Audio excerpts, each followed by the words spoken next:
দেশ স্বাধীনৰ ৭৮ বছৰ সম্পূৰ্ণ হৈছে যদিও কাছাৰৰ বৰখলাৰ মানিকপুৰত এতিয়াও উন্নয়নৰ স্পৰ্শ হোৱা নাই। শাসক আৰু বিৰোধী দলৰ জনপ্ৰতিনিধিয়ে বাৰে বাৰে বৰখলাত বিপুল ভোটত জয়লাভ কৰিছে যদিও মানিকপুৰৰ ৰাইজৰ কথা দৃষ্টিগোচৰ হোৱা নাই। ইফালে অঞ্চলটোৰ শ শ পৰিয়ালৰ লোক গাঁৱত বসবাস কৰিছে আৰু পথটো এতিয়া নৰকলৈ পৰিণত হৈছে। রাজনগর দক্ষিণ মানিকপুর গ্রামের বাসিন্দা। বর্তমানে ভারতবর্ষ স্বাধীন হওয়ার ৭৮তম স্বাধীনতা প্রয়াণ করা গেছে। বর্তমানে এই স্বাধীনতার পর থেকে আমাদের গ্রামের যে বেহাল দুর্গতি রাস্তার অবস্থা, এরকম অবস্থা আসাম কি তথা পুরা গোটা ইন্ডিয়াতেও মনে হয় না এরকমের কোনো রাস্তাঘাট জায়গা নেই, যে রাস্তাঘাট নাই। এই রাস্তার উপর দিয়ে আমাদের মা বোনরা, বাবা কাকা ছেলে ছোট স্কুলের ছাত্রছাত্রী সবাই যাতায়াত করতেছে। এই স্কুলের ছাত্রছাত্রীরা সময় মতো স্কুলে যেতে পারতেছে না, সপ্তাহে যেতেছে 2 দিন 1 দিন, বৃষ্টি দিলে রাস্তা বেহাল অবস্থা। আর এই রাস্তা শুকাইতে গেলে অনেক দিন সময় যায়, যার জন্য আমাদের ছাত্রছাত্রীরা অনেক পিছপড়া। এই রাস্তা দিক দিয়ে আমাদের গর্ভবতী মায়েরা, বাবারা, অসুস্থ যে যারাই আসে না কেন সবাই চলাফেরা করে, যার জন্য অনেকে এই রাস্তাতেই মৃত্যুবরণ করতে হয়।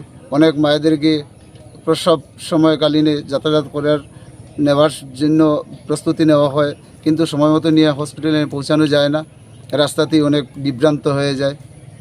যার জন্য আমরা অত্যন্ত দুঃখিত যে স্বাধীনতার পর থেকে যে আমাদের গ্রামটা এত পিছপড়া, আসাম তথা সমস্ত ভারতবর্ষের মধ্যে এই রকমের জায়গা নেই বলে অনুমান করা হচ্ছে। বর্তমান আমাদের আসামের মুখ্যমন্ত্রী মহাশয়ের কাছে আমাদের গ্রামের তরফ থেকে অনুরোধ জ্ঞাপন করছি যেন আমাদের শিলচরের জেলাধিপতি মহাশয়ের দৃষ্টি আকর্ষণ করে আমাদের রাস্তাটি অতি সত্বর মেরামত করে বা পাকার সড়কের ব্যবস্থা করে আমাদেরকে কৃতজ্ঞতা জ্ঞাপন করার জন্য অনুরোধ করছি। প্ৰতিদিনে স্কুল কলেজীয়া ছাত্ৰ ছাত্ৰীকে ধৰি পথচাৰীয়ে নিজৰ প্ৰাণ বিপন্ন কৰি চলাচল কৰিবলগীয়া হৈছে। বিশেষকৈ গৰ্ভৱতী মহিলাক সময়মতে চিকিৎসা কেন্দ্ৰলৈ নিব পৰা নাছিল। অলপ বৰষুণতেই গোটেই ৰাস্তাটো নৰকলৈ পৰিণত হয়। জৰাজীৰ্ণ পথ মেৰামতিৰ দাবীৰ সন্দৰ্ভত বিধায়ক মিছবাহুল আৰু জিলা আয়ুক্তৰ কাষ চাপিছিল যদিও কোনো সমাধান নাপালে। আজি সংবাদ মাধ্যমৰ যোগেদি মুখ্যমন্ত্ৰীৰ হস্তক্ষেপৰ অনুৰোধ জনায়। অন্যথা অঞ্চলটোৰ ৰাইজে আগন্তুক নিৰ্বাচন বৰ্জন কৰি গণতান্ত্ৰিক পদ্ধতিৰে প্ৰতিবাদ কৰিবলৈ সকীয়াই দিয়ে।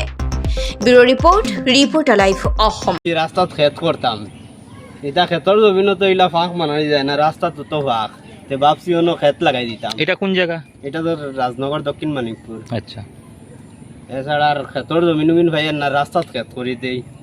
আপনারা আমার একটু লাইন দেই।